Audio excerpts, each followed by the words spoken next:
करते हैं। हम्म।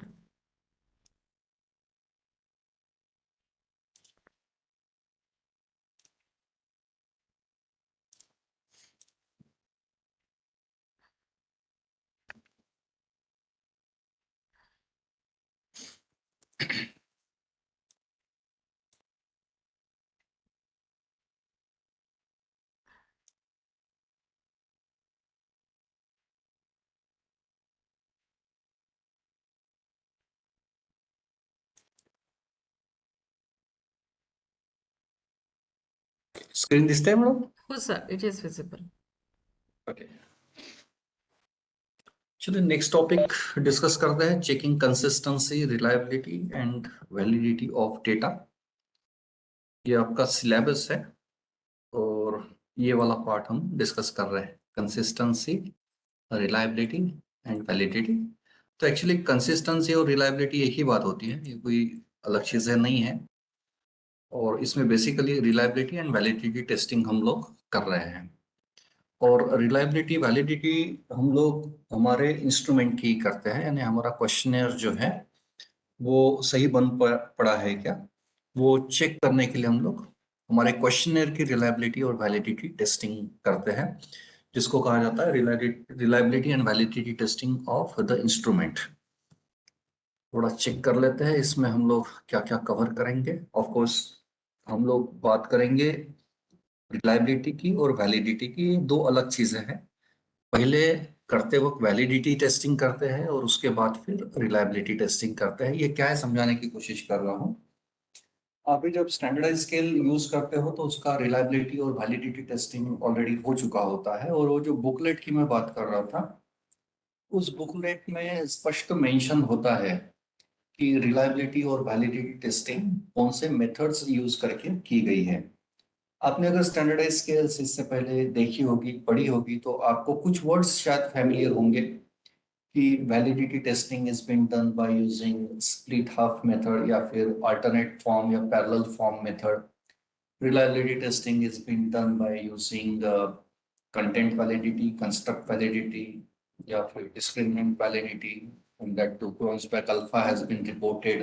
ऐसे कुछ वाक्य आपने शायद पढ़े होंगे। इवन रिसर्च पेपर में भी रिलायबिलिटी वैलिडिटी टेस्टिंग का उल्लेख दिखता है। और इन शॉर्ट एक आम आदमी को समझेगा ऐसी भाषा में, reliability validity testing is about कि हम जो क्वेश्चनियर यूज करके डेटा गैदर कर रहे हैं, उस क्वेश्चनियर में हमने जो क्वेश्चंस पूछे हैं, क्या वो क्वेश्चंस का चॉइसेस सही है, क्या हमने आइटम्स ठीक से यूज किए हैं, नंबर ऑफ आइटम सफिशिएंट लिए हैं क्या। ऐसा तो नहीं कि आपको एटीट्यूड मेजर करना है और एटीट्यूड मेजर करते वक्त आपने जो आइटम्स और इंडिकेटर जिसको स्टेटमेंट्स कहा जाता है, वो उसका सिलेक्शन आपका सही है क्या। ऐसा तो नहीं कि आपने insufficient number of items use कर लिए, या फिर एटीट्यूड की स्केल मेजर करते वक्त आपने 6 से 7 आइटम्स यूज किए, उसमें से कुछ आइटम्स शायद इनकरेक्ट हो जो एटीट्यूड मेजर करने में हेल्प नहीं कर रहे। इन सब सवालों के जवाब जो है वो रिलायबिलिटी वैलिडिटी टेस्टिंग में मिल जाते हैं। रिलायबिलिटी वैलिडिटी में एक्चुअली हम लोग हमारे क्वेश्चनियर को स्टैंडर्डाइज करने की कोशिश करते हैं। और जब हम स्टैंडर्डाइज स्केल्स यूज करते हैं, सपोज आपने आपका क्वेश्चनियर बनाया ही नहीं है, जो रेयर चीज होती है, क्योंकि आप जब क्वेश्चनर तैयार कर रहे हैं या फिर जब रिसर्च करते हैं हम लोग, तो उसमें बहुत बार हम लोग मल्टीपल ऑब्जेक्टिव्स, मल्टीपल हाइपोथेसिस पे काम करते हैं और हर ऑब्जेक्टिव्स में आपने एक या दो कंस्ट्रक्ट का उल्लेख किया है और आप इफ सपोज 7 से 8 कंस्ट्रक्ट पे काम कर रहे हो एक ही रिसर्च स्टडी में, तो हो सकता है कुछ कंस्ट्रक्ट्स पे आपको स्टैंडर्डाइज स्केल मिल जाए और कुछ पे अवेलेबल नहीं है, तो वो फिर आपको तैयार करनी होगी ना। तो जिस वक्त स्टैंडर्डाइज स्केल्स अवेलेबल है, आपने एनपीसी से, नेशनल साइकोलॉजिकल कॉर्पोरेशन से 7 या 8 कंस्ट्रक्ट जिस पे आप काम कर रहे हो, उसमें से एक या दो आपको मिल गई, वो आपने प्रोक्योर कर लिया and you have been using those. तो फिर वो पर्टिकुलर दो का आपको रिलायबिलिटी वैलिडिटी टेस्टिंग नहीं किया तो भी चल जाएगा, क्योंकि उसका ऑलरेडी रिलायबिलिटी वैलिडिटी टेस्टिंग हो चुका है। और आप reliability validity testing standard scale की तब नहीं करेंगे जब आप जैसे के वैसे उसको यूज कर रहे हो, जैसे के वैसे आपके रेस्पोंडेंट पे ओरिजिनल स्केल को एडमिनिस्टर कर रहे हो। और जैसे अभी ब्रेक में जाने से पहले सर बोल रहे थे कि क्या मैं कुप्पुस्वामी की स्केल्स को थोड़ा सा मॉडिफाई कर सकता हूँ या फिर कस्टमाइज कर सकता हूँ, क्योंकि रेस्पोंडेंट की नीड्स को ध्यान में रखते हुए दैट यू कैन डू। पर उस वक्त फिर आपको रिलायबिलिटी वैलिडिटी टेस्टिंग फिर से करना होगा डेटा गैदर करने के बाद। तो स्टैंडर्डाइज स्केल यूज करने का ये भी एक फायदा है कि हम लोगों को रिलायबिलिटी वैलिडिटी टेस्टिंग नहीं करनी होती है। एक सिंपल से एग्जांपल की अगर बात करते हैं कि आपको सपोज जिस रूम में आप बैठे उस रूम का टेम्परेचर मेजर करना है, तो temperature is the variable which you wish to measure. अभी इसमें दो ऑप्शंस है ना। आप एक तो ये स्टडी कर सकते हो कि टेम्परेचर मेजर कैसे करते हैं, यानी थर्मामीटर कैसे तैयार करें। और दूसरा एक ऑप्शन अवेलेबल है कि मार्केट में रेडीमेड थर्मामीटर अवेलेबल है, वो लेके आ जाएंगे आप और उसको यूज करेंगे। तो ये दोनों ऑप्शन में से आपको आसान सा कौन सा लगता है? तो आपको आप फार्मेसी में जाएंगे और वहां से थर्मामीटर लेके आएंगे और आप टेम्परेचर मेजर कर लेंगे। ये बड़ी आसान सी एक्टिविटी। और जो थर्मामीटर आपने मार्केट से लेके आए हैं उसका टेस्टिंग ऑलरेडी हो चुका है, ओके टेस्टेड का स्टैंप लग गया है उसके ऊपर, और उसके ऊपर कोई ना कोई आईएसआई या फिर आईएसओ ऐसा कुछ तो भी मार्किंग भी होगा ना, कि जो टेस्टिमनी है कि it is tried and tested and now it is ready for eventual use purpose. Okay. वही बात हमारे क्वेश्चनर के सेंस में होती है ना, कि हमने एक कंस्ट्रक्ट मेजर करने के लिए अगर स्टैंडर्डाइज स्केल यूज कर ली तो फिर उसके ऊपर रिलायबिलिटी थोड़ी ज्यादा होती है ना, क्योंकि ये स्केल एक्सपर्ट लोग तैयार करते हैं, विगरस डेटा कलेक्ट किया जाता है, सैंपल साइज ऐसे 200-300 का नहीं, 4000 5000 10,000 के सैंपल साइजेस पे ये लोग ऑपरेट करते हैं। इनको प्रोसीजर्स मालूम होती है स्टैंडर्डाइजेशन की, रिलायबिलिटी वैलिडिटी टेस्टिंग की कौन सी मेथड यूज करनी है, इनके पास सॉफ्टवेयर होते हैं, एक्सपर्टाइज होता है, लिटरेचर एक्सटेंसिवली ये स्टडी करते हैं। उसके बाद तो प्रोसेस है नहीं, एक एक साल ले लेते हैं एक पर्टिकुलर स्केल को स्टैंडर्डाइज करने के लिए। तो उन्होंने इतनी मेहनत करके जब स्केल तैयार की है तो उसका जो ट्रस्ट वर्दीनेस है मुझे लगता है ज्यादा है।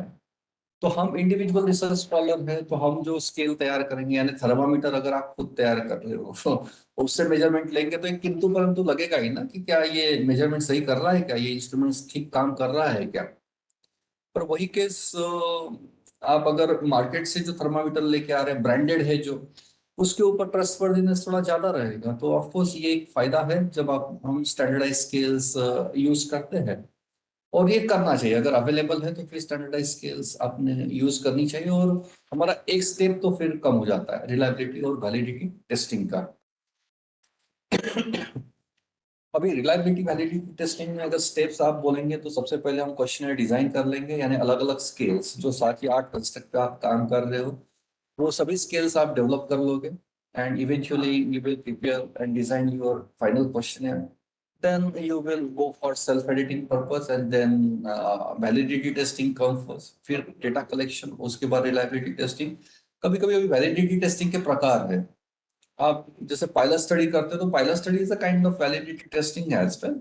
तो बहुत बार डेटा कलेक्शन होने के बाद भी आप वैलिडिटी टेस्टिंग की कौन सी मेथड यूज कर रहे हो, जैसे आप कंस्ट्रक्ट वैलिडिटी कर रहे हो तो उस वक्त फिर डेटा कलेक्शन पहले करना होगा आपको। सपोज 400 का सैंपल साइज है आपका, तो पूरा डेटा पहले गैदर करेंगे और उसका फिर आप कंस्ट्रक्ट वैलिडिटी, जिसमें आपका डिस्क्रिमिनेंट वैलिडिटी वगैरह अगर आप कंप्यूट कर रहे हो, होमोट्रेट मोनोट्रेट ये सब अगर आप कर रहे हो तो ये डेटा कलेक्शन के बाद करते हैं। पर आपको वैलिडिटी टेस्टिंग फेस वैलिडिटी जिसको कहते हैं वो अगर आपको करना है तो वो डेटा कलेक्शन करने से पहले आप कर सकते हो पायलट टेस्टिंग के बेसिस पे, और इवेंचुअली फिर रिलायबिलिटी टेस्टिंग किया जाता है। तो स्टेप्स अगर आप पूछेंगे तो वैलिडिटी रिलायबिलिटी में वैलिडिटी पहले करते हैं और फिर रिलायबिलिटी किया जाता है।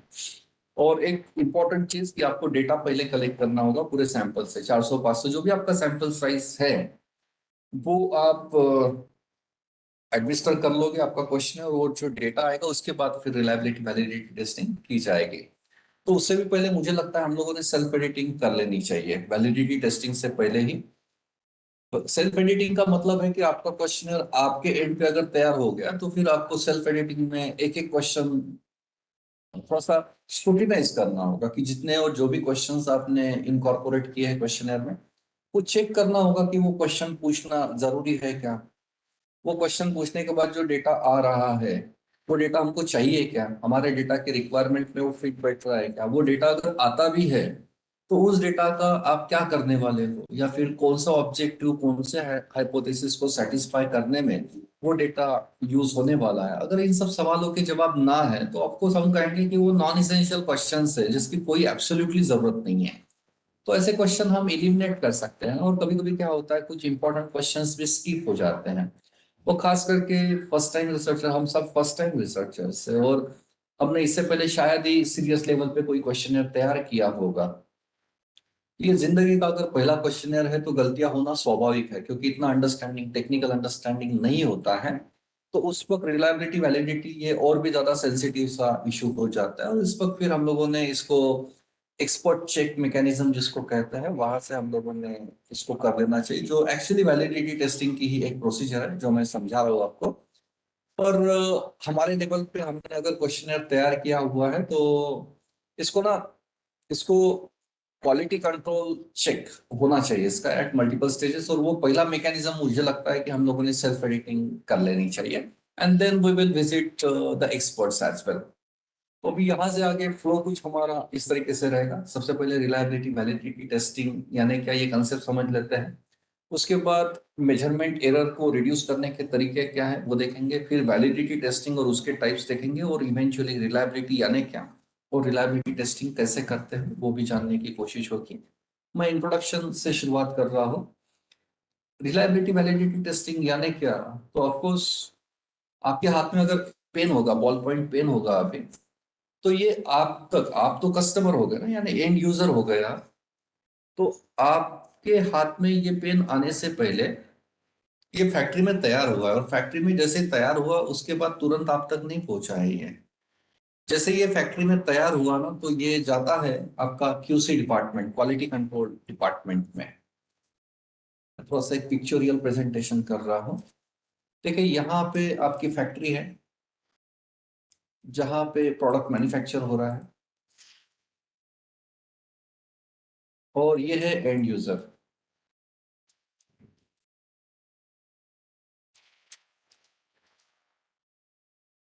तो ये प्रोडक्ट तैयार होने के बाद डायरेक्टली यहाँ नहीं पहुंचता है, बीच में ना एक क्वालिटी कंट्रोल डिपार्टमेंट होता है। यहाँ से ये प्रोडक्ट यहाँ जाएगा, यहाँ पे इसका टेस्टिंग होगा क्वालिटी कंट्रोल डिपार्टमेंट में, कुछ टेस्ट इस पे एडमिनिस्टर की जाएगी। और जो भी स्पेसिफिकेशंस दिए गए हैं कि ये पेन इस तरीके से होना चाहिए, इसमें ये फीचर्स वगैरह होने चाहिए और ये स्पेसिफिकेशन होने चाहिए, तो ये क्यूसी डिपार्टमेंट चेक करेगा कि ये सब स्पेसिफिकेशन कंप्लाई हो रहे हैं। ये रिटर्न स्पेसिफिकेशंस है कि ये पेन ऐसा होना चाहिए, तो एक क्यूसी डिपार्टमेंट चेक करेगा कि ये ऐसा है क्या। और ये अगर ऐसा है तो फिर इसके ऊपर ओके टेस्टेड का स्टैंप लगेगा। और उसके बाद फिर, सॉरी मैडम, ज्योति मैडम कुछ क्वेश्चन है क्या? नाही सर, और त्यांचा उसके, ऑडिओ ऑन आहे, मी म्यूट करते त्यांना. अच्छा अच्छा, येस. और उसके बाद ही फिर ये एंड यूजर पे जाएगा। तो ये ओके टेस्टेड का स्टैंप लगाना, इसी प्रोसेस को हम वैलिडिटी टेस्टिंग कहते हैं। कि हमने जो क्वेश्चनर तैयार किया हुआ है क्या ये योग्य है, में क्या ये अप्रोप्रिएट है, क्या ये क्वेश्चन रेलिवेंट है, जो डेटा हमको चाहिए था वही डेटा जनरेट हो रहा है क्या। ये इंश्योर करने की जो प्रोसेस है इसी को हम वैलिडिटी टेस्टिंग कहते हैं, और वही एक रिलायबिलिटी भी आप बात कर सकते हो उसी पर्टिकुलर सेंस में। एक सिंपल सा एग्जांपल मैं आपको बता रहा हूँ। देखिए सपोज मैं एक, just for the sake of example, हम लोग अभी मेरे ख्याल से 30-35 पार्टिसिपेंट्स हैं, 1 2 3, सपोज अब 35 है हम। ओके, मैं आपको सबको पूछ रहा हूँ कि आपका पल्स काउंट कितना है इस पर्टिकुलर मोमेंट पे। ओके, या फिर आपका सैचुरेशन लेवल जिसको ऑक्सीजन लेवल हम लोग कहते हैं, ये हम लोग ले लेते हैं सपोज, या फिर पल्स काउंट ले लेते हैं। ऑक्सीमीटर से दोनों मिल जाता है आपको। तो हम पल्स काउंट ले रहे हैं सबका, मशीन लगा के। ओके, अभी 35 लोगों का पल्स काउंट आ गया। किसी का है सपोज 83, किसी का है 69, लाइक वाइज ऐसे पल्स काउंट सबके 35 के हमारे पास आ गए। इसका मैं एवरेज निकाल रहा हूँ और ये आ रहा है सपोज 79। ओके, अभी यहाँ पे एक स्टैंडर्ड हमारे पास अवेलेबल है कि एक नॉर्मल आदमी का पल्स काउंट पर मिनट 72 का होता है, और मेरे ख्याल से अभी वो रिवीजन भी होने वाला है, उसमें 68 का कुछ करने वाले हैं, आई एम नॉट श्योर, पर 72 अभी तक जो माना जाता था वो ले लेते हैं।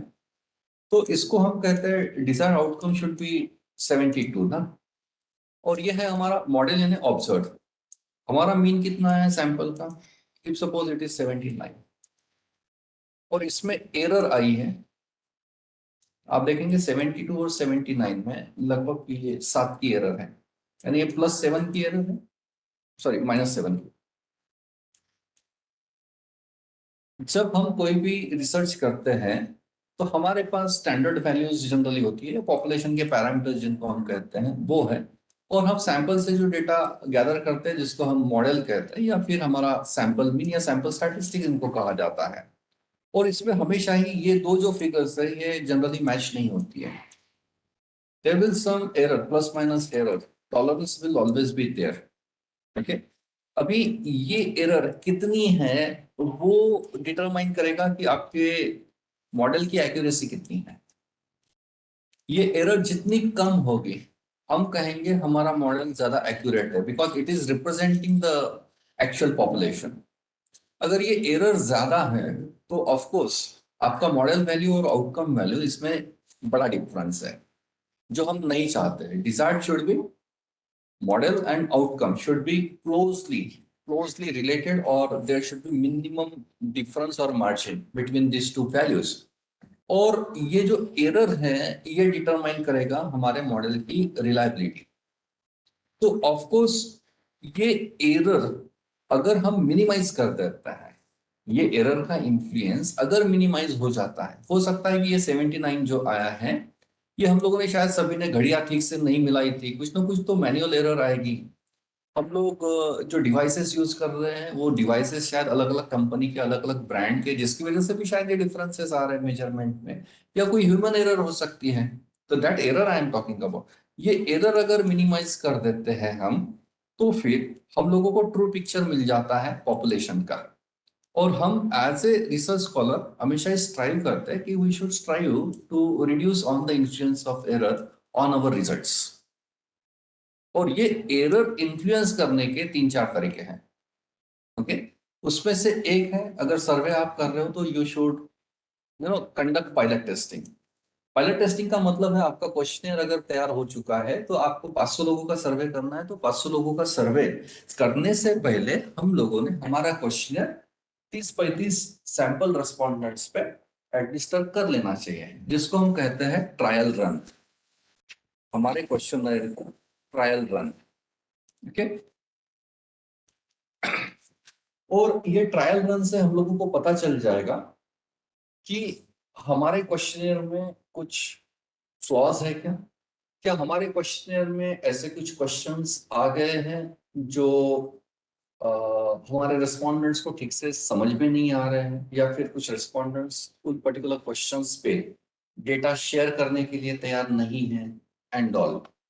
तो pilot testing is one of the methods to reduce the influence of error in our research study। दूसरा एक मेथड है जिसको हम कहते हैं फील्ड वर्कर का ट्रेनिंग। अगर आप आपका क्वेश्चनर खुद एडमिनिस्टर ना करते हुए सर्वेयर्स को अपॉइंट कर रहे हो, तो उनको अगर आप ट्रेनिंग दे देते हो तो शायद वो एरर का इन्फ्लुएंस कम हो जाए। और तीसरा है यूज ऑफ स्टैटिस्टिकल प्रोसीजर्स, जिसमें हम बात करते हैं रिलायबिलिटी एंड वैलिडिटी टेस्टिंग की, और यहाँ पे हम फिर सॉफ्टवेयर्स यूज करते हैं हमारे रिलायबिलिटी और वैलिडिटी मेजर करने के लिए। Just a moment.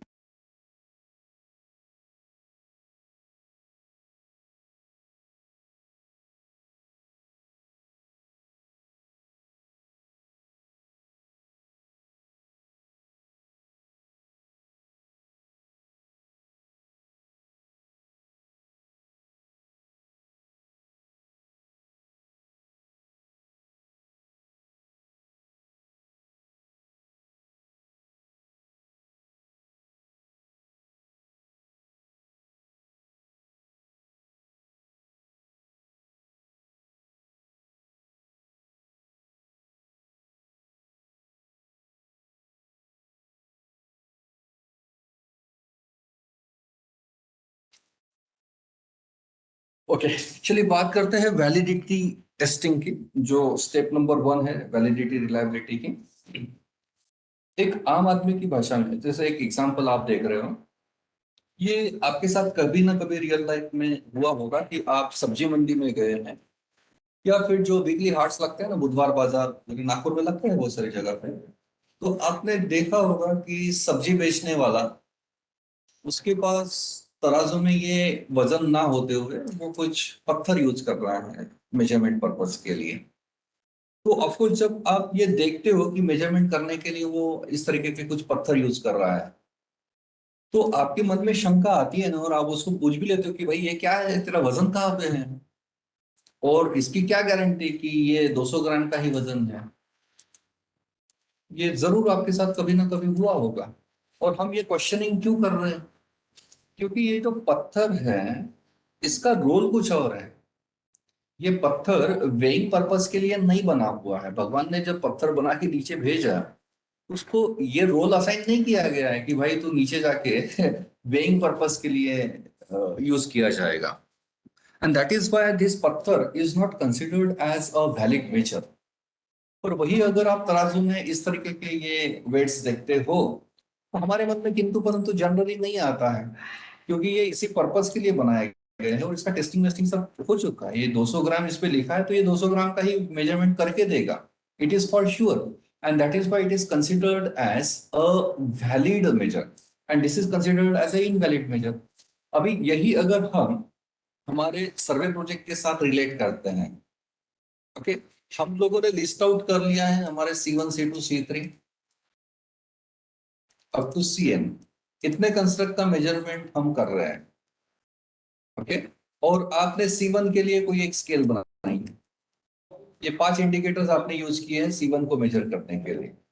अभी बात ये हो रही है कि क्या ये मिलके सही में इसको ही मेजर कर रहे हैं? यानी यानी जिसका मेजरमेंट करना है, मेजरमेंट किसका करना है, कंस्ट्रक्ट 1 का, सपोज एटीट्यूड। तो एटीट्यूड मेजर करने के लिए आपने ये जो स्टेटमेंट्स यूज किए हैं, क्या ये स्टेटमेंट्स इसको मेजर कर रहे हैं? अगर आप ये इंश्योर कर रहे हो द स्टेटमेंट्स और items which you are using to measure defined construct with the help of softwares and by using some appropriate methods, then we say that we are conducting validity testing. So what basically validity testing is? Validity is more about आपका instrument वो major कर रहा है क्या जो चीज आपको major करनी थी, whether an instrument is actually measuring what it sets out to measure।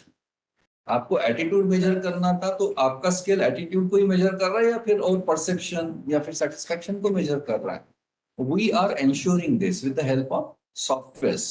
So if you are doing so, then we say that we are doing validity testing. So simple। Validity testing हम लोग जब express करते हैं इसके कुछ methods हैं। इसमें एक मेथड है कि हम बताते हैं कि हमारा क्वेश्चनर या हमारी स्केल कितनी हद तक, यानी कितने परसेंट तक वैलिड है, द एक्सटेंट। ओके, ये एक मेथड है जिसको एसीपी कहते हैं, एवरेज कॉन्ग्रुएंसी परसेंटेज, जो मैं एक्सप्लेन कर रहा हूँ अभी। और दूसरी मेथड्स है आपकी कंटेंट वैलिडिटी और कंस्ट्रक्ट वैलिडिटी, जिसमें डिस्क्रिमिनेंट वैलिडिटी वगैरह मेजर होती है। तो उसमें फिर कुछ क्राइटेरियाज दिए हैं फैक्टर लोडिंग के वगैरह, तो वो अभी देखेंगे ही।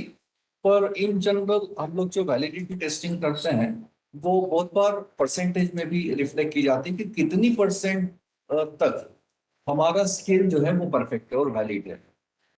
ये जनरली एक्सपर्ट पैनल मेथड से हम लोग करते हैं। So validity is basically ensuring accuracy of your questionnaire, कि हमारा क्वेश्चनर कितना एक्यूरेट है, और हमने जो मेजरमेंट करना था, जितने कंस्ट्रक्ट, जितने आपके वेरिएबल्स को मेजर करना था, वो हमारा क्वेश्चनर कितनी एक्सटेंट तक वही चीजें मेजर करके दे रहा है, ये इंश्योर करने के लिए हम लोग जो करते हैं, that is what is called as validity testing. Validity testing करते हुए हमने 4 से 5 सवाल खुद को पूछने चाहिए। द फर्स्ट वन इज कि हम लोगों को जो मेजर, हमारा क्वेश्चनर हम लोगों को वो मेजर करके दे रहा है क्या जो हमको मेजर करना था, जो हम इंटेंड कर रहे थे मेजर करने का C1 C2 C3। ये आपने इंश्योर कर लेना चाहिए कि ये मेरे कंस्ट्रक्ट मुझे मेजर करने के, और मेरे क्वेश्चनर में ये सबको लेके सवाल आए हैं, which it is about the coverage you can say, and this you can always do with the help of self editing। Then second thing is कि आपका क्वेश्चनर अप्रोप्रिएट है क्या। to your sample population in terms of the language you have used or the terminologies that you have used. Language को लेके suppose आप rural area में survey conduct कर रहे हैं या फिर अर्बन एरिया में भी आप खास करके लेबर क्लास जो इतना ज्यादा लिटरेट नहीं होता है ऐसे लोगों का सर्वे कर रहे हैं if you are framing your question in English language. So of course we will say that our question is not valid because the respondents are not able to understand the questions you are asking. So that we will say that our question is invalid. Again, there may be possibly you are using some terminologies which are not commonly understandable to your respondents. आप भारी शब्दों का प्रयोग कर रहे हो, vocabulary आपकी या फिर टेक्निकल टर्मिनोलॉजीज आप क्वेश्चन में यूज कर रहे हो जो शायद रेस्पोंडेंट को ठीक से समझ में नहीं आ रही है. तो again in that particular case we will say that the questions are not valid and we need to revise those particular questions.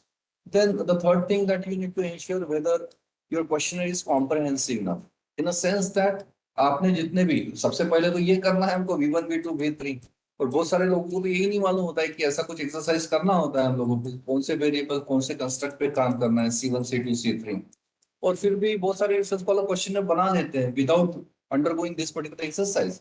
So there are many chances that if you have not done your homework and groundwork and you are preparing your questionnaire, then there is very possibility that you may skip few variables and your constructs while designing your questionnaire. At the same time, there are very chances that कि ऐसे questions आ जाएंगे जिसका absolutely कोई necessity नहीं है.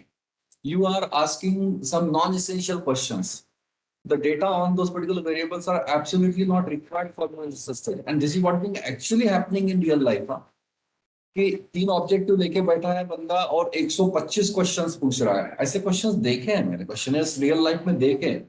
3 objectives और 125 questions. Of course there are so many non essential questions are there in the questionnaire जिसकी absolutely कोई जरूरत नहीं है.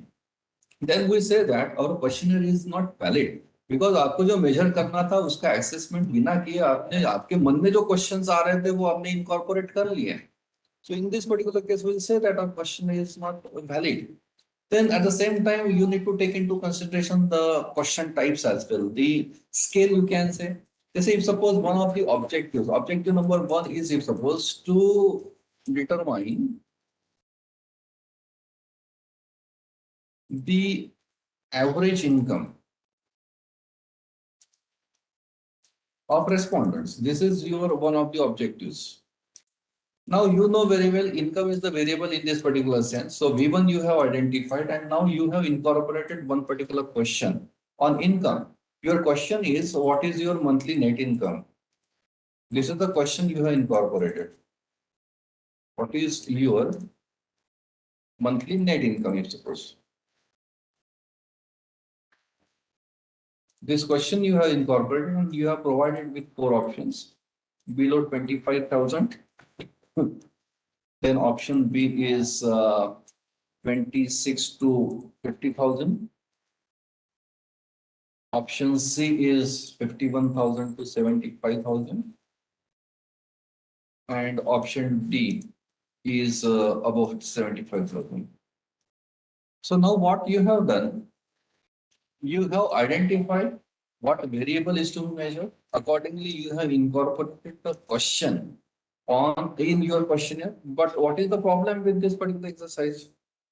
We have to check what treatment we are giving to the variable. हम लोगों को एवरेज निकालना है और ये जो क्वेश्चन है ये नॉमिनल स्केल का हो गया ना. और नॉमिनल स्केल पे जो डेटा जनरेट होगा उस पे तो आपको मीन नहीं मिल पाएगा ना. You will not be able to get average. Over year आपको ये पता चलेगा कि 25,000 से कम इनकम वाले कितने हैं, 26 to 50,000 इनकम वाले कितने. But this is not what we intend to do. We are suppose to compute average. तो आपको ये भी इंश्योर करना होगा कि this particular question we are not suppose to ask by framing it in nominal scale. Rather we have to put it in open-ended numeric form. What is your monthly income?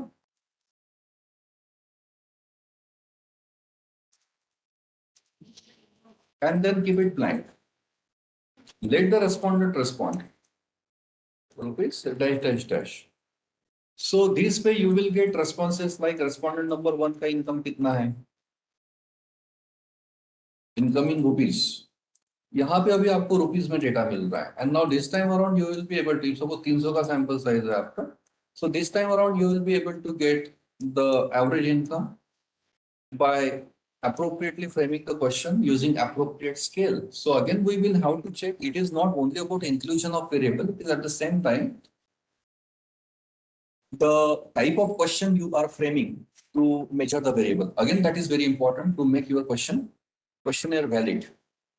Then we are on to the next one, whether your questionnaire look like a questionnaire, means the physical presentation of your questionnaire. Again, you need to take into consideration. Now we are on to types of validity testing.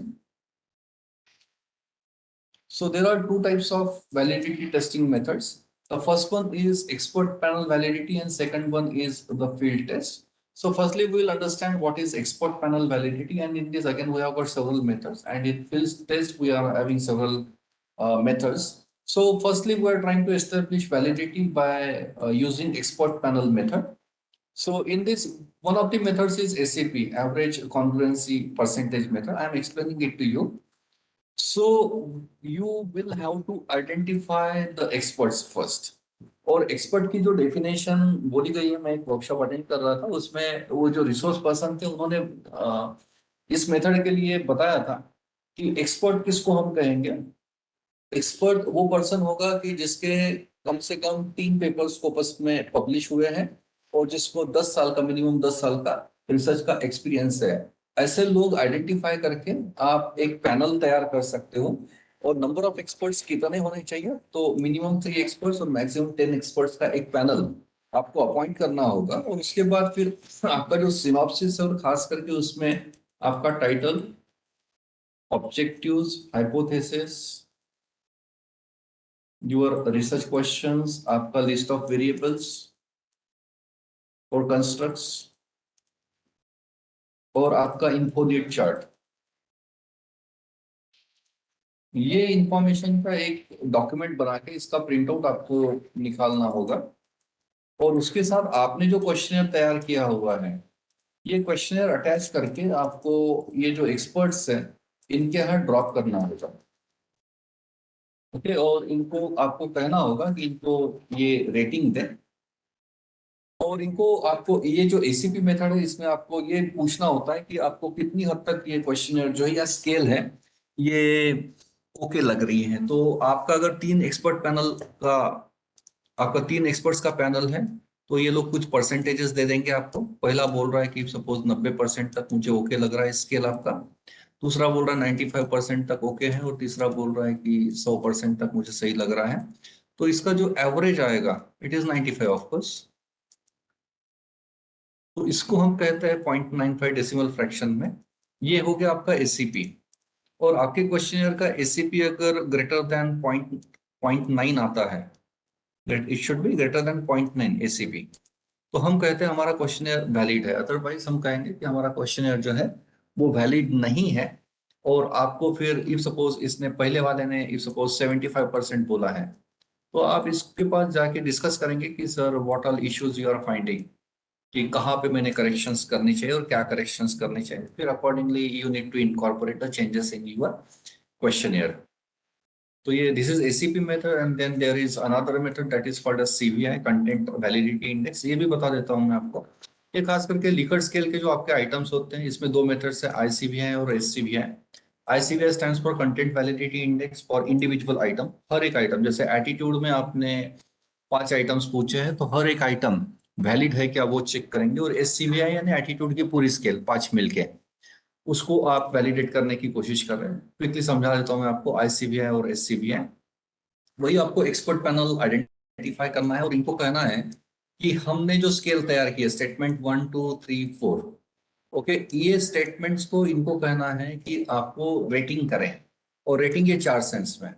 ये item number 1, ये attitude की scale है suppose, okay, इसमें आपने 4 items पूछे हैं 1 2 3 4।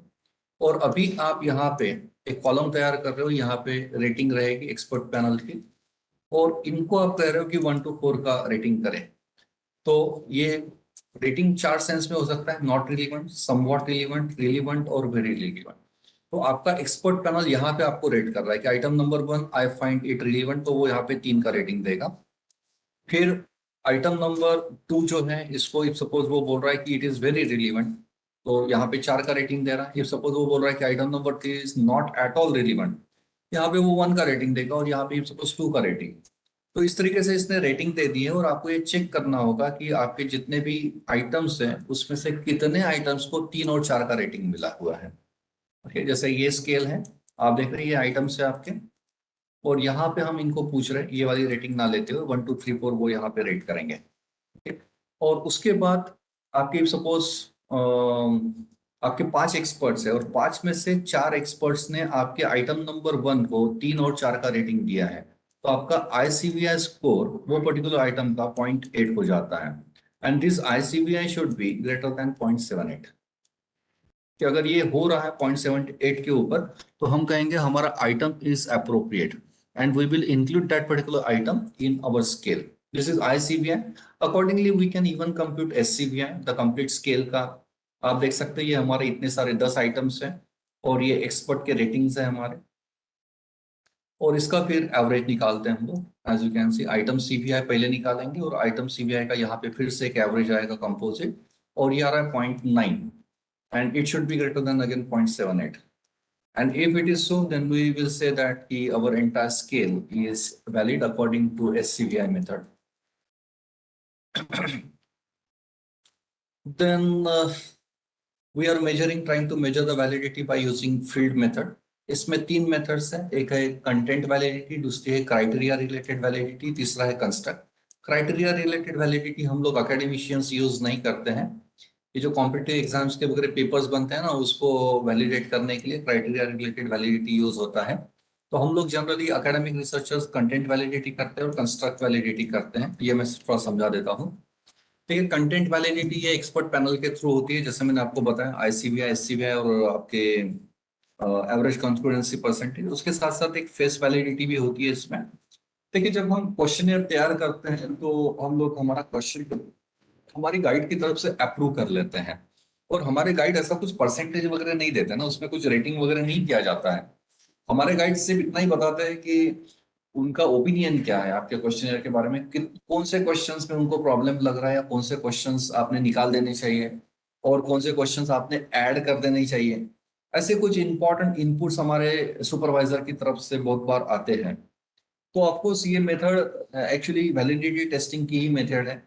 You are trying to get your questionnaire approved from your supervisor, and your supervisor is validating your questionnaire by using face validity. Face validity का मतलब ये है कि यहाँ पे कोई कंप्यूटेशन नहीं हो रहा है, बस क्वेश्चनर देख के एक्सपर्ट अपना एक्सपर्टाइज यूज करके बता रहा है कि आपका क्वेश्चनर में गड़बड़ कहाँ पे हो रही है, और क्या चीजें आपने निकाल देनी चाहिए, कौन सी चीजें ऐड कर देनी चाहिए। तो that method is considered as your face validity method. Then second that I told you, it is criteria. We don't use this. It is concurrent and predictive. So we will not discuss about this. And the third one is your construct validity. This is what we are supposed to do. Important one. Along with this, this is what we always do. But this is what we should do. And ये तब करते हैं जब खास करके आप structural equation modelling पे काम कर रहे हो। और आपको भी मालूम है स्ट्रक्चरल इक्वेशन मॉडलिंग में हम लोग एमोस और आपका थ्योरी टेस्टिंग, मॉडल टेस्टिंग हम लोग करते हैं एमोस और स्मार्ट पीएलएस सॉफ्टवेयर यूज करके। ये जनरली किया जाता है, तो उस वक्त आपको कंस्ट्रक्ट वैलिडिटी कंपलसरी पार्ट होता है स्ट्रक्चरल इक्वेशन मॉडलिंग में। तो इसमें हम लोग दोनों करते हैं, ईएफए और CFA. EFA stands for exploratory factor analysis, जो पीसीए का पार्ट है, प्रिंसिपल कंपोनेंट एनालिसिस। और दूसरा है सीएफए, जिसको कहते हैं हम लोग कंफर्मेटरी फैक्टर एनालिसिस। तो ये मैं क्विकली बता देता हूँ आपको। कंटेंट वैलिडिटी की बात कर रहे हैं, तो ऑफकोर्स कंटेंट यानी क्वेश्चंस, और वैलिडिटी हमने जो भी कंस्ट्रक्ट्स तैयार किए, ये सब जो है ना, ये कंस्ट्रक्ट्स के लिए ही होता है। तो हमने जो कंस्ट्रक्ट्स तैयार किए उसमें जो आइटम्स है उसकी अप्रोप्रिएट चॉइस है क्या हमारी, हमने नंबर ऑफ आइटम सफिशिएंट लिए हैं क्या, और वही आपके जो आइटम्स है, इंडिकेटर्स है, वही आपके कंस्ट्रक्ट को मेजर करके देने में हेल्प कर रहे हैं क्या। ये जब हम करते हैं तो उसी को कंटेंट वैलिडिटी कहते हैं। मैं आपको समझा देता हूँ, जस्ट अ मोमेंट। मेरा कोई पेपर होगा, मैं दिखा देता हूँ उसमें। स्ट्रक्चरल इक्वेशन मॉडलिंग का मैं चेक करता हूँ कोई पेपर है क्या। हाँ, ये एक पेपर है मेरा, ये अभी भेजा है मैंने स्कोपस में। Analysis of factors affecting use behaviour words mobile payments app, structural equation modelling approach. इसमें ये कंपलसरी होता है। लेट मी चेक, यहाँ पे रिपोर्ट किया होगा। This is the conceptual framework. UT UT model है ये, रिसर्च मॉडल जिसको कहते हैं, या कंसेप्चुअल फ्रेमवर्क। इसमें ये कंस्ट्रक्ट्स है C1 C2 C3 C4 C5 C6 और C7, 7 कंस्ट्रक्ट्स पे काम किया जा रहा है। और इसका टेस्टिंग कर रहे हैं, थ्योरी टेस्टिंग। और ये मेजरमेंट मॉडल है, इसमें हम लोग रिलायबिलिटी और वैलिडिटी टेस्टिंग करते हैं। आप देख रहे हैं यहाँ पे confirmatory factor analysis was perform. Okay, पहले EFA होता है, एक्सप्लोरेटरी फैक्टर एनालिसिस, और उसके बाद फिर CFA, कंफर्मेटरी फैक्टर एनालिसिस, और ये कॉन्सबैक अल्फा, ये रिपोर्ट करते हैं एज ए रिलायबिलिटी टेस्टिंग का मेजर। और इसमें आप देखेंगे कुछ और क्राइटेरियाज है, जिसमें फॉर्नल लार्कर क्राइटेरिया, फैक्टर लोडिंग्स रिपोर्ट करते हैं वैलिडिटी टेस्टिंग के लिए, average variance extracted validity testing, और आपके फैक्टर लोडिंग्स, इसका रिपोर्टिंग करते हैं। नीचे होगा भी रिपोर्टिंग इसका।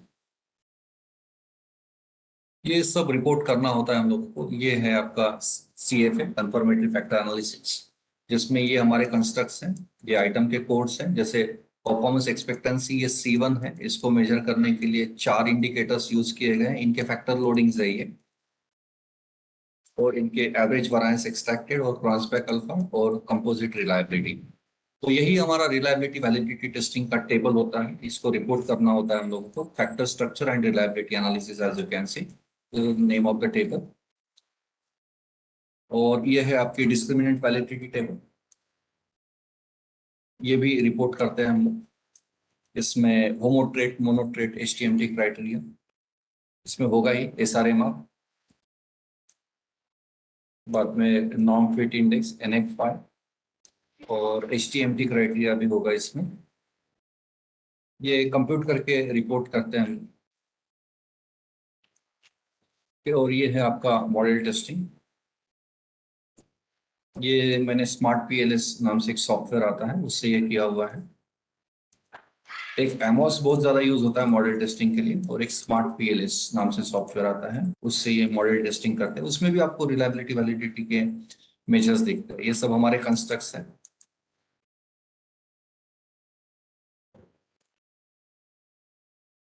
तो वापस जाते हैं, मैं बता देता हूँ, थोड़ा सा कंसेप्ट समझा देता हूँ। ये रिपोर्टिंग करते ये तो पता चल गया आपको। अ, हम लोग बात करते क्राइटेरिया तो नहीं, कंस्ट्रक्ट की बात करेंगे। दो चीजें हैं इसमें, एक कन्वर्जेंट वैलिडिटी है, और दूसरा आपका डिस्क्रिमिनेंट वैलिडिटी है।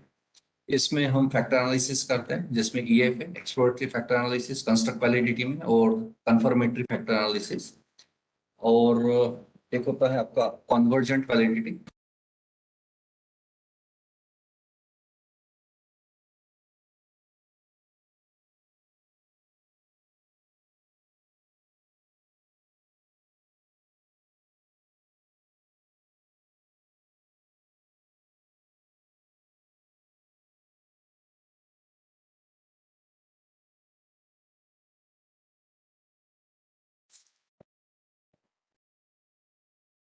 ओके, मैं कन्वर्जेंट वैलिडिटी और कंस्ट्रक्ट वैलिडिटी क्या है एक एग्जांपल लेके समझा देता हूँ। और कन्वर्जेंट वैलिडिटी मेजर करते वक्त हम लोगों को 3 चीजों का रिपोर्टिंग करना होता है। ये फॉर्मल लार्कर क्राइटेरिया है। Just a moment.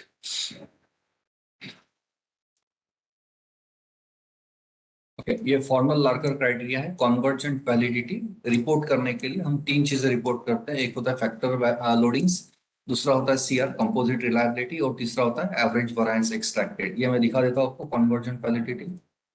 ये पेपर में रिपोर्ट भी किया होगा, अभी दिखाया भी था मैंने आपको। ये चीज है। ओके, ये है हमारी कन्वर्जेंट वैलिडिटी। ये कंस्ट्रक्ट्स हैं आपके factor loadings, average variance extracted, और ये है कंपोजिट रिलायबिलिटी। ये 3 चीजें हम रिपोर्ट करते हैं कॉन्वर्जेंट वैलिडिटी में।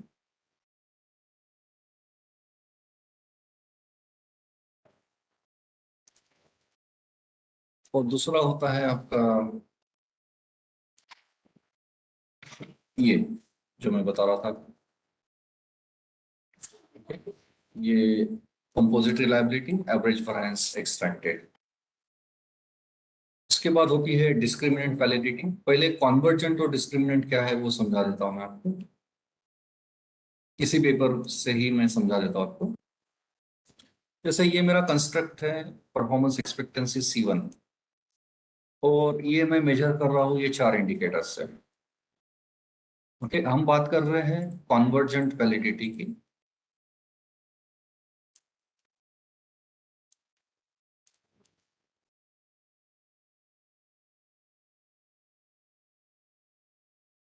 तो कॉन्वर्जेंट वैलिडिटी में ये मेजर करने के लिए मैंने ये जो 4 इंडिकेटर्स यूज किए हैं, ये जो फैक्टर लोडिंग्स कंप्यूट की हैं, इससे पता चल जाता है कि ये चारों आइटम्स जो है मेरे, ये अप्रोप्रिएट है क्या। ये फैक्टर लोडिंग जो है ये शुड बी ग्रेटर देन 0.7। आप देख रहे हैं सभी के सभी फैक्टर लोडिंग्स 0.7 के ऊपर हैं, यानी क्या मेरा ये चारों इंडिकेटर्स जो मैंने यूज किए हैं इसका चॉइस जो है वो अप्रोप्रिएट है, और ये चारों मिलके परफॉर्मेंस एक्सपेक्टेंसी को ही मेजर कर रहे हैं। If I M measuring this, मैं अगर ये एंश्योर कर रहा हूं कि एक कंस्ट्रक्ट मेजर करने के लिए मैंने आइटम की चॉइस सही है क्या, और यही आइटम इसको मेजर कर रहे हैं क्या, तो मैं कहूंगा मैं कॉन्वर्जेंट वैलिडिटी मेजर कर रहा हूं। सिंपल सी बात है, इसको कॉन्वर्जेंट वैलिडिटी क्यों कहते हैं।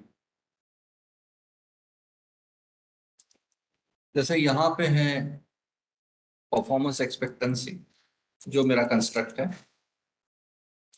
और इसको मेजर करने के लिए मैंने 4 इंडिकेटर्स यूज किए हैं। Performance expectancy 1, performance expectancy 2, performance expectancy 3 and performance expectancy 4। ये 4 इंडिकेटर्स मैं यूज कर रहा हूँ, और एरो कुछ ऐसा जाता है मॉडल में। आपने मॉडल देखा था अभी वो येलो ब्लू कलर का, एरोज ऐसे मूव होते हैं। तो all these items are converging into this, they are converging। यानी क्या कन्वर्जिंग का मतलब क्या है, ये 4 आइटम मिलके इस चीज को डिफाइन कर रहे हैं क्या और मेजर कर रहे हैं क्या। If I M ensuring this, then I will say that I am measuring convergent validity। Okay, दूसरा होता है डिस्क्रिमिनेंट वैलिडिटी, वो भी समझा देता हूं मैं आपको। पहले मैं स्क्रीनशॉट्स दिखा देता हूं। अभी बात करेंगे डिस्क्रिमिनेंट की। डिस्क्रिमिनेंट वैलिडिटी में हम ये 2 चीजें मेजर करते हैं, कॉर्नल लार्कर 1981 क्राइटेरिया, और HTMT जो मैं बता रहा था आपको, होमोट्रेट मोनोट्रेट क्राइटेरिया। ये आपको दिखेगा पेपर में भी होगा ही मेरे, HTMT और कॉर्नल लार्कर। अभी ये डिस्क्रिमिनेंट वैलिडिटी यानी क्या मैं समझा रहा हूँ आपको। ठीक है, मैं मेरे ये पर्टिकुलर रिसर्च स्टडी में इतने सारे कंस्ट्रक्ट्स को मेजर कर रहा हूँ। ये लगभग 7 कंस्ट्रक्ट्स है, C1, C2, C3, C4, C5, C6, और नीचे एक है यूसेज वाला C7। ओके, मैं कॉन्वर्जेंट वैलिडिटी में क्या कर रहा था, ये 4 मिलके इसको डिफाइन कर रहे का ये मेजर कर रहा था। पर डिस्क्रिमिनेंट में मेरा ये जो कंस्ट्रक्ट है C1 और ये जो दूसरा कंस्ट्रक्ट है C2, क्या ये दोनों डिस्क्रिमिनेट हो रहे हैं, क्या ये दोनों डिफरेंट है। ऐसा तो नहीं कि इसके कुछ आइटम्स, ये आइटम्स और ये आइटम्स, ये डिफरेंट है क्या। ओके, ये मैं चेक कर रहा हूँ डिस्क्रिमिनेंट वैलिडिटी में, यानी ये सब कंस्ट्रक्ट, ये तीसरा कंस्ट्रक्ट, यानी ये दोनों जब मैं मेजर कर रहा हूँ तो क्या ये आइटम और ये आइटम ओवरलैप तो नहीं हो रहे हैं, ये डिस्टिंक्ट है और ये डिस्टिंक्ट है क्या, ये मैं इंश्योर कर रहा हूँ। Means what ever constructs I have chosen, ये 7 construct, can they B individually identified by my respondents, कि मेरे रेस्पोंडेंट इसमें डिस्क्रिमिनेट कर पा रहे हैं क्या। If I am checking this, then I am actually measuring discriminant validity, and I am measuring it with the help of Fornell-Larker, ये Fornell-Larker criteria, and then HTMT, homotrait monotrait criteria. ये दो criteria से हम लोग फिर discriminant validity major करते हैं। चलिए आगे बढ़ते हैं। अभी बात करेंगे हम लोग रिलायबिलिटी टेस्टिंग की। Reliability is about measuring consistency, और रिलायबिलिटी का एक क्या बोलते हैं वन लाइनर डेफिनेशन है रिपीटेबिलिटी। एक सिंपल सा एग्जांपल लेता हूं मैं जिससे समझ में आ जाएगा व्हाट इज रिलायबिलिटी इज। देखिए, मेरा वजन कर रहा हूँ एक वेइंग मशीन से। ओके, इफ सपोज मैं रेलवे स्टेशन पे गया हूँ, वहां पे जो वेइंग मशीन लगी है उसमें मैंने 1 रुपए का कॉइन इंसर्ट किया और मैं वहां पे वो वेइंग मशीन पे खड़ा हूँ और मैंने 1 रुपए का कॉइन जब डाला तो मुझे एक वो मेरा वेट मिल गया।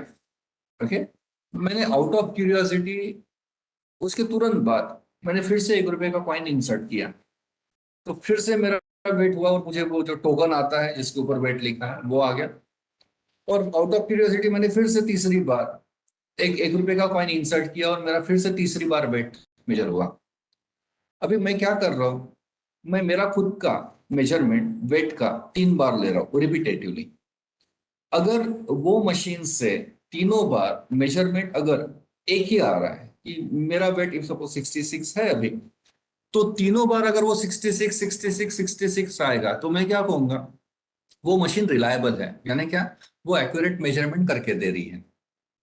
और अगर तीनों बार, पहली बार में 66 आया, तीसरे में इफ सपोज 72 आया और तीसरे अटेम्प्ट में इफ सपोज 49 आया, तो मैं कौन सा वेट जो है वो सही मानूं? ना, मैं कहूंगा कि यार ये मशीन जो है ये फॉल्टी है, it is not measuring the appropriate variable, वो वेरिएबल को वो ठीक से मेजर नहीं कर पा रही है, means the machine is faulty and it is not reliable. So reliability is more about checking consistency in measuring, consistency of the instrument in measuring the defined variables. Okay, so it is about trustworthiness of your instrument, it is about the dependability of your variable, and it is about repeatability and consistency. अभी social sciences में तो हम लोग questionnaire बनाते हैं ना, तो उस वक्त हम लोग रिलायबिलिटी टेस्टिंग कर सकते हैं 3 अलग-अलग मेथड से, वो भी समझा देता हूँ। We are on two methods of reliability testing. देखिए ये 3 मेथड्स है, एक है रिपीटेबिलिटी, दूसरी है इंटरनल कंसिस्टेंसी, ये ज्यादा इंपॉर्टेंट है, और तीसरा इक्विवेलेंस। तो इक्विवेलेंस तो हम लोग चेक नहीं करते एकेडमिशियंस, हम लोग जो सबसे ज्यादा करते हैं ना वो इंटरनल कंसिस्टेंसी, जिसमें स्प्लिट हाफ मेथड और क्रॉन्सबैक अल्फा, ये 2 मेथड्स बहुत ज्यादा फॉलो होती है। उसमें भी क्रॉन्सबैक अल्फा का रिपोर्टिंग तो कंपलसरी है, मैं दिखा देता हूँ आपको। और इसमें रिपीटेबिलिटी में एक 2 मेथड्स है, ऑल्टरनेट फॉर्म और टेस्ट रिटेस्ट, ये भी समझा रहा हूँ मैं आपको। और फिर स्प्लिट हाफ और क्रॉसबैक अल्फा, ये 4 मेथड्स मैं आपको एक एक करके समझा रहा हूँ। पहले मैं पेपर में दिखा देता हूँ। आप देख रहे हैं ये क्रॉसबैक अल्फा, ये रिलायबिलिटी का मेजर है। क्रॉसबैक अल्फा ये दिख रहा है आपको, हर कंस्ट्रक्ट का ये निकलता है। ये 0.928 आ रहा है एफर्ट एक्सपेक्टेंसी, दूसरा कंस्ट्रक्ट है जिसका क्रॉसबैक अल्फा ये आ रहा है। Likewise as you can see these are Cronbach alpha measures, और ये जो फिगर्स है क्रॉसबैक अल्फा के, it should be greater than 0.7। आप देख रहे हैं ये सब 0.7 के ऊपर ही है। देखिए मैं थोड़ा और स्क्रॉल डाउन करता हूँ, ये सब 0.7 के ऊपर है। फिर 0.7 के ऊपर नहीं होंगे तो ऑफकोर्स ये पेपर भी पब्लिश नहीं होता है फिर, क्योंकि क्वेश्चन रिलायबल नहीं है ऐसा माना जाता है। तो ये सबसे ज्यादा इंपॉर्टेंट है। और जो स्टैंडर्डाइज स्केल्स आप देखते हो उसमें आपको दिखेगा 2-3 मेथड्स, एक टेस्ट रिटेस्ट मेथड दिखती है, स्प्लिट हाफ दिखती है, और एक पैरेलल फॉर्म या अल्टरनेट फॉर्म। तो ये चारों मेथड्स में आपको एक एक करके समझा रहा हूँ।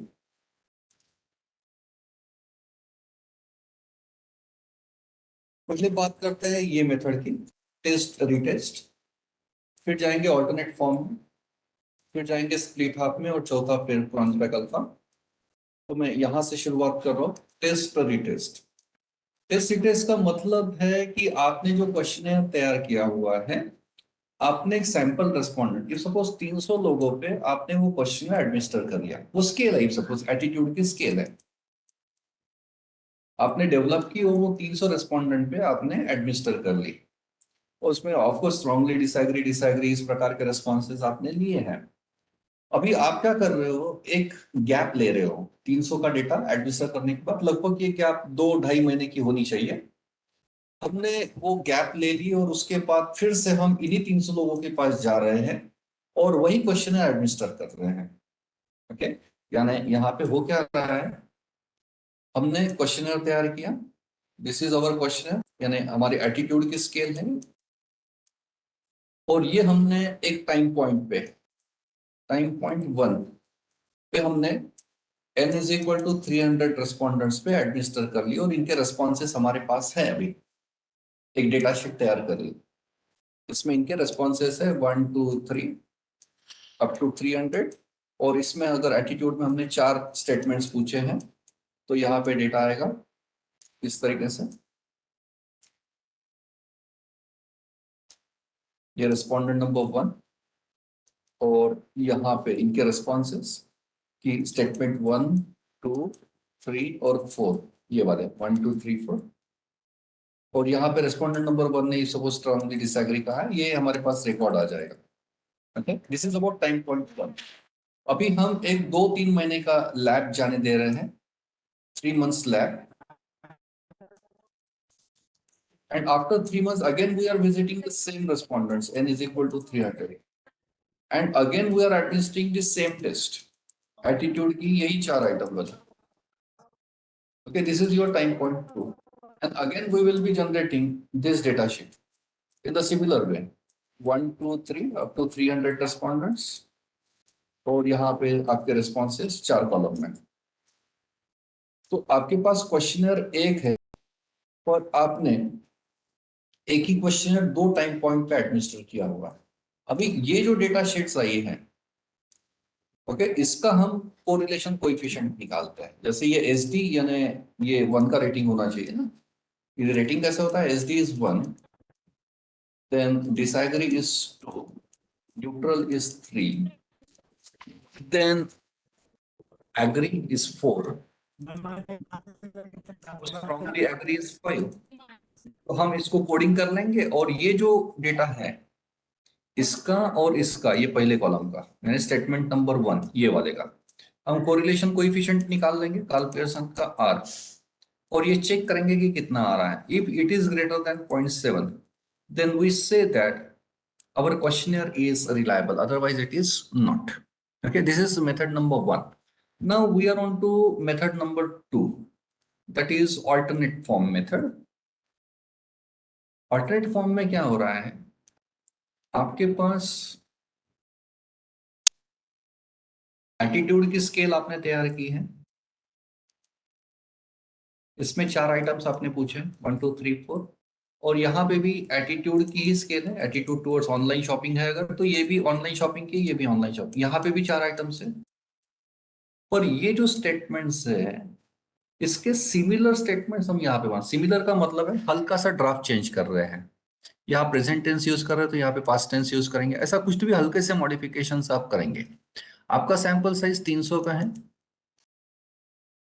और ये भी सैंपल साइज आपका 300 का है, और यही सेम ग्रुप सेम है, यही 300 ये है। ओके, अभी आप एक ही टाइम पे इन्हीं रेस्पोंडेंट से ये फॉर्म भी फिलअप करा रहे हो और इन्हीं रेस्पोंडेंट से आप ये फॉर्म फिलअप कर रहे हो एक ही टाइम पॉइंट पे, तो आपके पास फिर से डेटा शीट आएगी, ये एक और यहाँ पे एक डेटा शीट। और ये जो कोडेड डेटा है हमारे पास, ये कोडेड डेटा को हम फिर से कार्ल पियर्सन का आर निकाल लेंगे यहाँ पे, और ये चेक करेंगे कितना आ रहा है। अगर फिर से ये 0.7 के ऊपर है तो हम कहेंगे हमारा क्वेश्चनर जो है वो वैलिडेट हो चुका है by using parallel form method या फिर alternate form method. Then we are on to next method, that is split half. मैं चेक करता हूँ मेरे पास स्क्रीनशॉट है क्या, स्क्रीनशॉट से थोड़ा आसान हो जाएगा।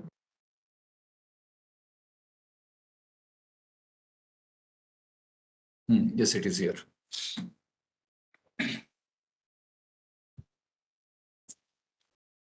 ओके, मेरे पास एक स्केल बनाई है मैंने, इफ सपोज जॉब स्ट्रेस की है, और जॉब स्ट्रेस में कुछ इंडिकेटर्स, इफ सपोज 10 इंडिकेटर्स है 1 2 3 4 अप टू 10, तो मैं क्या कर रहा हूँ, इसके 2 टुकड़े कर रहा हूँ।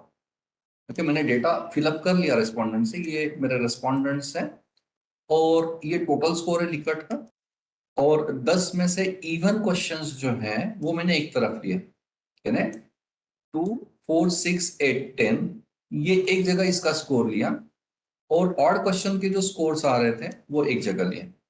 आप देख रहे हैं टोटल स्कोर का स्प्लिटिंग किया है, इवन क्वेश्चन का कोडिंग और ऑड क्वेश्चन का कोडिंग। इस तरीके से मेरे पास ये डेटा शीट तैयार हुई है अभी। या फिर आप इसको पहले 5 आखिरी के 5 भी ले सकते हो, पार्ट 1 पार्ट 2। यहाँ पे मैंने इवन ऑड लिया हुआ है। अभी ये जो मेरे पास दो कॉलम में डेटा आया है, इसका मैं फिर से काल्कुलेशन का आर निकाल लूंगा, और मैं चेक करूंगा कि आप देख रहे हैं कोरेल फंक्शन यूज करके ये कर सकते हैं। आप ये आर चेक करेंगे और ये आर कितना आ रहा है, 0.66, and it is less than 0.7। इसका फिर हम लोग एक एडजस्टेड आर आता है वो निकालते हैं और उसी का रिपोर्टिंग करते हैं, जिसको स्पीयरमैन ब्राउन करेक्शन कहते हैं। रो स्पीयरमैन ब्राउन करेक्शन, इस पर्टिकुलर फॉर्मूला से वो करेक्शन करना होता है। चेक करते हैं एक बार ये कितना आ रहा है, 0.8 आ रहा है। देखिए ओरिजिनल इतना था और करेक्टेड स्पीयरमैन ब्राउन का ये पॉइंट आ रहा है, 8 आ रहा है, विच इज ग्रेटर देन 0.7। तो we can say that our scale of attitude is validated by using split half method। अभी रह जाती है आखिरी मेथड जिसको कहते हैं क्रॉन्सबैक अल्फा मेथड। क्रॉन्सबैक अल्फा में एक्चुअली स्प्लिट हाफ तो बहुत सारे आ सकते हैं ना आपके, तो स्प्लिट हाफ का थोड़ा सा बता देता हूँ मैं। हम लोगों को जॉब स्ट्रेस मेजर करना है। इसमें मेरे पास 10 इंडिकेटर्स है।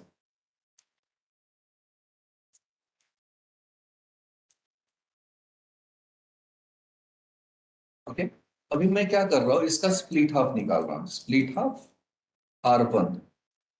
और यहाँ पे मैंने मेथड क्या अडॉप्ट किए हैं, पहले 5 का स्कोर और आखिरी के 5 का स्कोर। तो मेरे पास R1 आ गया यहाँ पे। इफ सपोज वो आया है 0.66।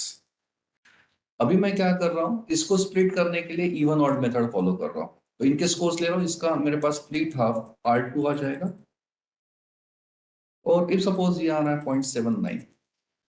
ओके, मैं तीसरा तरीका ले रहा हूँ कि पहले ये दो एक तरफ जाएंगे, दूसरे ये दो दूसरी तरफ, और फिर से ये दूसरे दो एक तरफ। इस तरीके से मैं फिर से स्प्लिट हाफ थ्री निकाल रहा हूँ, R3, और ये आ रहा है सपोज 0.61।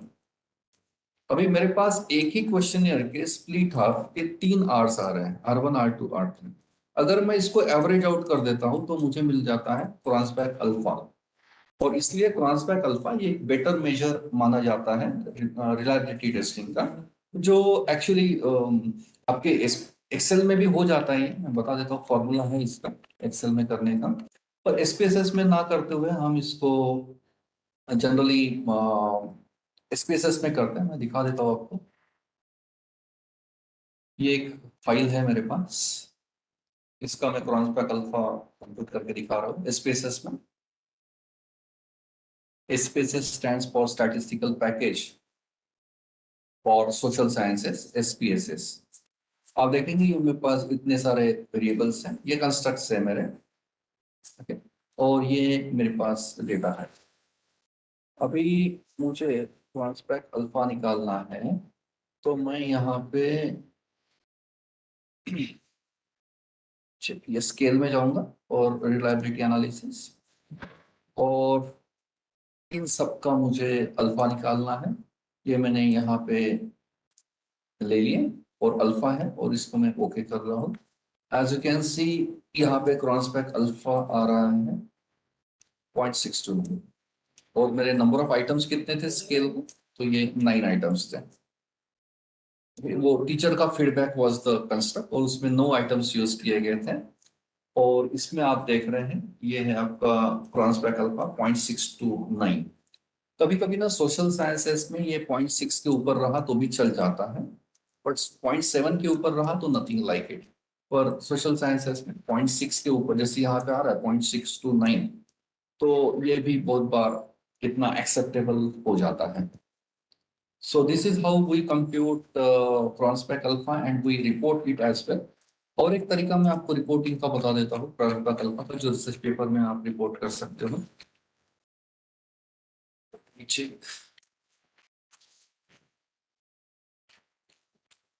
मेरा और एक पेपर मैं ओपन कर रहा हूँ। लेट मी चेक वो जभी का पेपर है क्या। अच्छा नहीं, मैंने बंद कर दिया शायद उसको। देखते हैं दूसरा कोई पेपर है क्या मेरा जो पब्लिश हुआ है।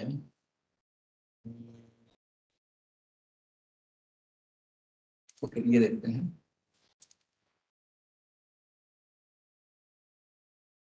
ओके,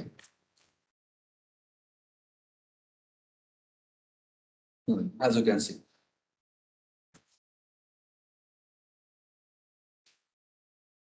इसमें हमारे कंस्ट्रक्ट्स इस तरह, जैसे consumer attitude towards online shopping, ये मेरा कंस्ट्रक्ट वन है C1।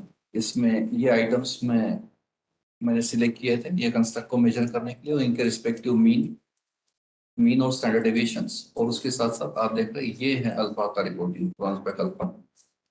आप देख रहे हैं हर एक कंस्ट्रक्ट का ट्रांसपैक अल्फा का reporting and it should be greater than 0.7। As you can see again it is greater than 0.7।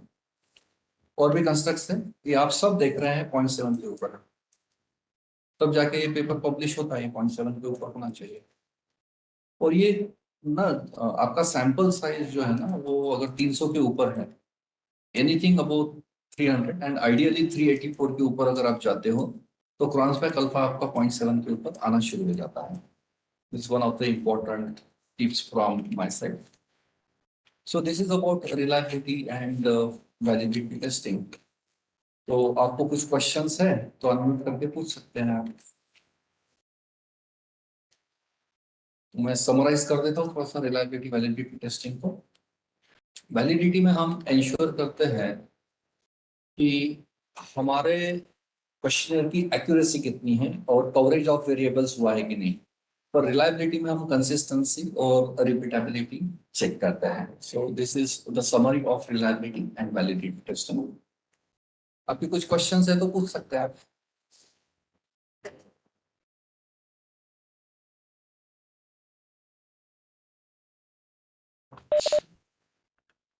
Hello, any question? Madam no ma'am. Okay, तो यहाँ पे थोड़ा हम लोग, टेक्निकल था ये मुझे हाँ मालूम यस, है, थोड़ा सा हेवी गया होगा पर इन वो लोगों सिलेबस में है तो पढ़ाना जरूरी लगता है मुझे। को।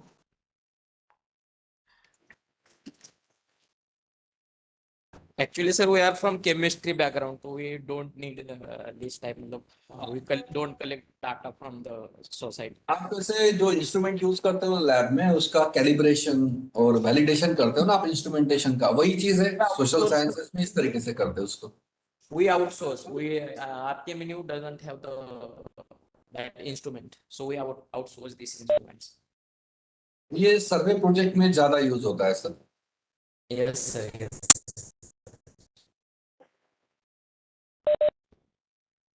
ओके, अगर कोई क्वेश्चन नहीं है तो फिर यहाँ पे रुकते हैं. सर थांबायचं? हो ठीक आहे ना मॅडम, येस सर, मग उद्या उद्या आपण कंटिन्यू करू येस सॅम्पलिंग सर, सर. उद्या सॅम्पलिंग वाला घेऊया. Okay, so thank you so much sir once again. Okay madam. Thank you. Thank you all of you. अभी आप लोग लंच ब्रेक ले लीजिए. We will meet at 2 o'clock for our next session. आज हम यूनिट 5 शुरू करेंगे. 2 से 4 अपना यूनिट 5 लेंगे, दिव्या लखेरा मैडम. और उसके बाद मंजिरी मैडम का उस दिन जो थोड़ा सा टॉपिक बचा था आधा घंटे का, वो वाला मैडम कवर करेंगे 4 to 4:30. Okay. Okay. Yes. Thank you.